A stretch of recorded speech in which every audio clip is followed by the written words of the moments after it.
Welcome to the interval classes. आज हम जो टॉपिक उठाने जा रहे हैं वो है ग्रीन हाउस गैसेस इफेक्ट आएंगे और जो हमारा ग्लोबल वार्मिंग में बहुत बड़ा योगदान देती हैं। ठीक है, तो ये कुछ ऐसा टॉपिक है जिसके ऊपर आज के समय पे लोगों ने बात कम करना शुरू कर दिया है। अगर आप स्टडी नहीं कर रहे हैं तो भी आपको इसके बारे में जानने की बहुत ज़्यादा ज़रूरत है, क्योंकि आज के समय पर अगर हम देखेंगे तो क्लाइमेट चेंज को लेकर कोई बात ही नहीं करता। जल्दी बातें किस चीज़ को लेकर हो रही हैं जो इससे लेस इम्पोर्टेंट बातें हैं, लेकिन हमें बात कहाँ करनी चाहिए और उस पर कोई बात नहीं हो रही है। ना कोई आजकल जानता है कि कौन कौन एनवायरमेंटलिस्ट थे और कौन कौन उन्होंने क्या क्या योगदान दिए हैं। तो आज हम समझने की कोशिश करेंगे कि आज के परिप्रेक्ष्य में इसका कितना बड़ा योगदान है। जैसे कि अगर हम एग्जांपल लें तो उत्तराखंड के अंदर जोशीमठ वाली जो घटना थी, ठीक है, जोशीमठ वाली जो घटना थी, फिर हिमाचल प्रदेश के अंदर हम देखेंगे फ्लड्स का आना।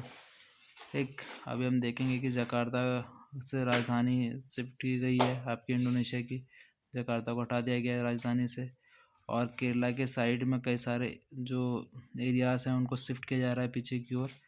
तो बेसिकली अगर हम देखेंगे तो ग्लोबल वार्मिंग का ऐसा इम्पैक्ट पड़ रहा है। जोशीमठ वाली घटना एक थोड़ा सा नेचुरल डिजास्टर थी, उसे हटाकर ये जो घटना है हिमाचल प्रदेश वाली, जकार्ता को शिफ्ट करना, केरला वाली, और साथ में अगर हम देखें उत्तराखंड के अंदर ही तो आपकी कई सारे जो भूखंड वो हिमखंड जो थे वो पिघल रहे हैं और वो लगातार आपके कई सारी नदियों में आके गिर जाते हैं और उसकी वजह से नीचे वाले जो एरियाज होते हैं वो आपके क्या हो जाते हैं,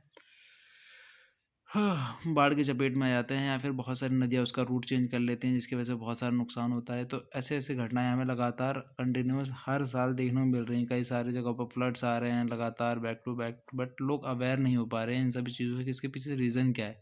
कई सारी डिजीज़ नई नई जन्म ले रही हैं। अब डिजीज़ नई जन्म इसलिए ले रही हैं क्योंकि आप अटलांटिका और ऐसी जगहों पे जा रहे हैं जहाँ पे बर्फ़ पिघल रही है और वहाँ पे कई सारे वायरसेस जो आज से करोड़ों साल से पहले से दफन थे और वो क्या कर रहे हैं, वहाँ से बाहर निकल रहे हैं। और जब वो बाहर निकलेंगे तो ह्यूमंस के बीच में आएंगे और फिर आप उसके लिए तुरंत मतलब उसी वक्त पे आप क्या कहते हैं मेडिसिन या कोई उपचार उसका नहीं ला सकते।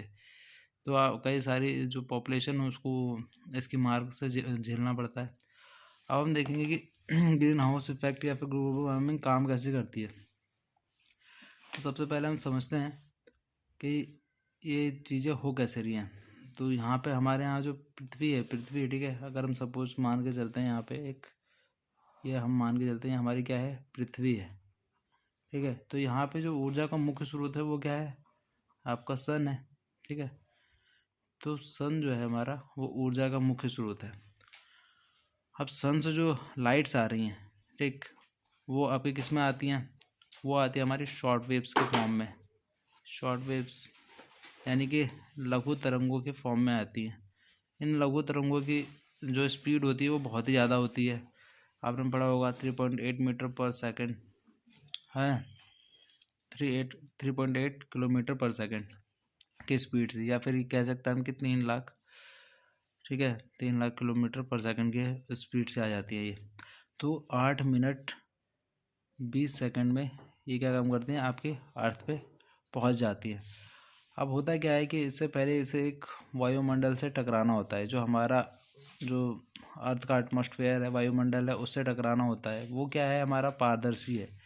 ये हमारा जो है वायुमंडल वो पारदर्शी फॉर्म में है। पारदर्शी फॉर्म में है तो होता क्या है कि बेसिकली जब ये लाइट्स यहाँ से आती हैं शॉर्ट वेव्स में, जिनकी स्पीड बहुत ही तेज़ होती है, वो आएंगी तो वो सीधे इसके अंदर एंटर कर जाती हैं। बट यहाँ पे कुछ धूल के मिट्टी कण भी आपको मिलेंगे वायुमंडल के अंदर, और उसी से क्या होगा कि कुछ ना कुछ रिफ्लेक्शन होगा, यानी कि आपका क्या होगा, जो यहाँ से विकिरण किरण थी, यानी कि जो विकिरण हुआ था इसका, उसका क्या होगा, परावर्तन हो जाएगा। तो यही जो परावर्तन होता है, ठीक है, ये परावर्तन जो लाइट का वापस हो रहा है, सन की लाइट जो आ रही है, उसी से हमें क्या होता है कि नीला प्रकाश दिखाई देता है। ठीक, नीला प्रकाश जो हमें दिखाई देता है उसका आप समझ गए होंगे कि ये जो हमारे यहाँ पे पार्टिकल्स हैं वायुमंडल के अंदर कुछ, उससे जो लाइट का रिफ्लेक्शन होता है, वापस परावर्तन जो हो रहा है, उसी से हमें नीला प्रकाश दिखाई देता है। अब ये जो लाइट्स हैं वो अब सीधे यहाँ पे अर्थ तक आती हैं, ठीक। अब अर्थ में क्या होता है, इसका अवशोषण कर लिया जाता है। अवशोषण का मतलब होता है कि एब्जॉर्प्शन कर लिया जाता है। अभी सारी की सारी लाइट क्या होती है, एब्जॉर्ब हो जाती है। मतलब कितने % होती है, तो 15% होती है, ठीक है। और सन से जो लाइट आ रही है वो कितनी आ रही है, तो वो सन की लाइट का 2 अरबवां भाग है, ठीक। तो कौन सा भाग है, 2 अरबा भाग है। तो आप समझ सकते हैं कि इतनी ज़्यादा हीट प्रोड्यूस होती है। अब ये जब यहाँ तक आती है और 15% क्या आता है, अवशोषण हो जाता है, तो आपको क्या देखने को मिलता है कि यह अवशोषण होने के बाद अर्थ क्या आते हैं, इसे एमिट करती है। एमिट करती है दैट मीन्स कि उत्सर्जित करती है, ठीक है। अब ये जो उत्सर्जित कर रही है इस लाइट को वापस से, ठीक है, इसी को हम क्या कहते हैं, पार्थिव विकिरण, ठीक है ना। इसी को हम क्या कहते हैं, पार्थिव विकिरण। तो ये जो पार्थिव विकिरण का टाइम होता है, इस वक्त पे जो ये वेव आई थी यहाँ से तो आई थी, तो ये शॉर्ट वेव थी, लघु तरंगे थी, पर यहाँ जब जाती है तो ये लॉन्ग वेव्स की में बदल जाती है। लॉन्ग वेव्स क्या होती हैं, आपकी दीर्घ तरंगे। दीर्घ तरंगे जिनकी क्या कहते हैं, स्पीड बहुत ही कम होती है, स्पीड स्लो है। यहाँ से आ रही थी तो स्पीड इसकी बहुत हाई थी, लेकिन यहाँ पे आते वक्त इसकी स्पीड क्या हो जाती है, बहुत ही स्लो हो जाती है। तो जब ये स्लो हो जाती है तो यहाँ पर आपके क्या आते हैं, जो एटमॉस्फेयर पे जो भी गैसेस हैं वो उसको क्या करती हैं, एब्जॉर्ब करने का काम करती हैं, ठीक है। इस हीट को एब्जॉर्ब करने का काम करती हैं, और जिसकी वजह से ही क्या होता है, वायुमंडल पूरा का पूरा गर्म होता है। और इसकी वजह से जो अर्थ का हमारा टेम्परेचर है, एवरेज टेम्परेचर, ठीक है, अर्थ का एवरेज टेम्परेचर वो 15 डिग्री सेल्सियस मेंटेन रहता है, ठीक। तो 15 डिग्री सेल्सियस आपका अर्थ का टेम्परेचर मेंटेन रहता है। तो ये क्या हो रहा है कि यहाँ से एब्जॉर्बेशन हो रहा है। एब्जॉर्बेशन में आपको अगर देखने को मिलेगा तो कार्बन डाइऑक्साइड गैस, ठीक है, इसका योगदान 75 से 80% है, ठीक है। 75 से 80% जो एब्जॉर्प्शन होता है हीट का, वो कौन कर देता है, वो आपकी कार्बन डाइऑक्साइड गैस कर दे रही है। लेकिन और जो दूसरी गैस है वो मीथेन कर रही है।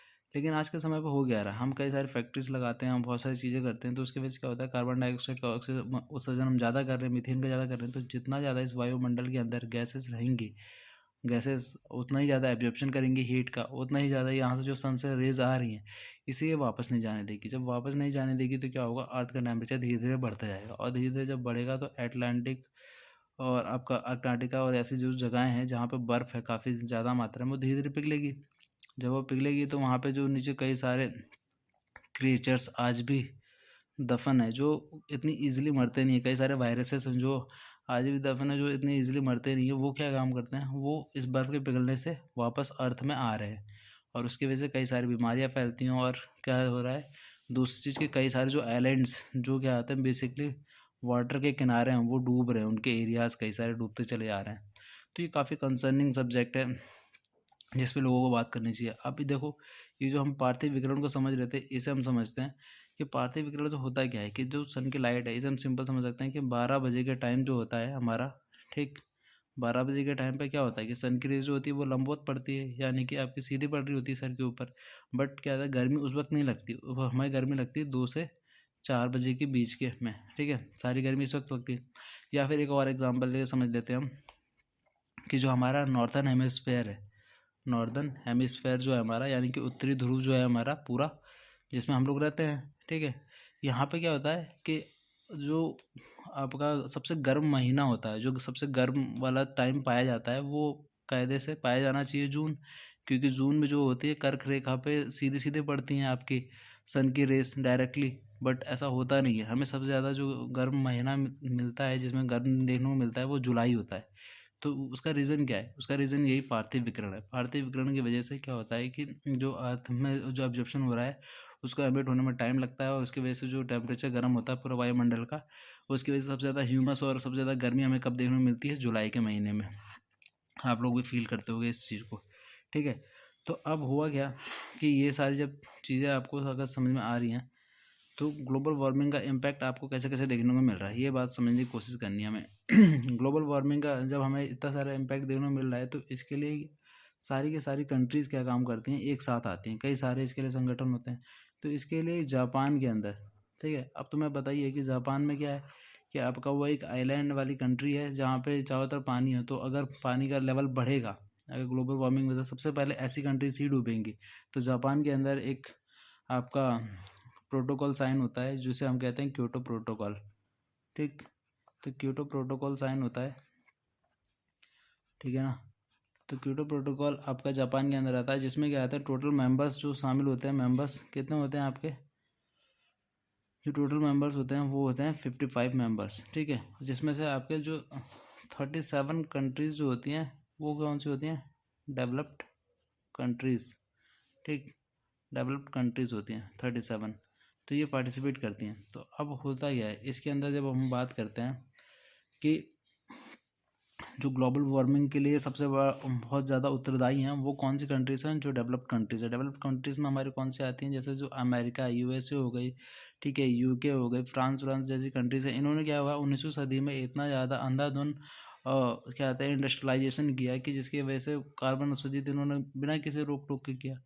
तो इतना ज़्यादा वो किया है कि अब जो कंट्रीज़ लगातार अपने एनवायरनमेंट को बचाए हुए थी, ठीक है, तो वो क्या हुई, उनका तो योगदान पूरा अर्थ को बचाने में था क्योंकि उन्होंने एनवायरनमेंट को बचाया। इन्होंने क्या करा, सिर्फ पैसा कमाया, तो ये आज के समय पर अमीर हो गए और ये कंट्रीज़ क्या हो गई, गरीब होती चली गई।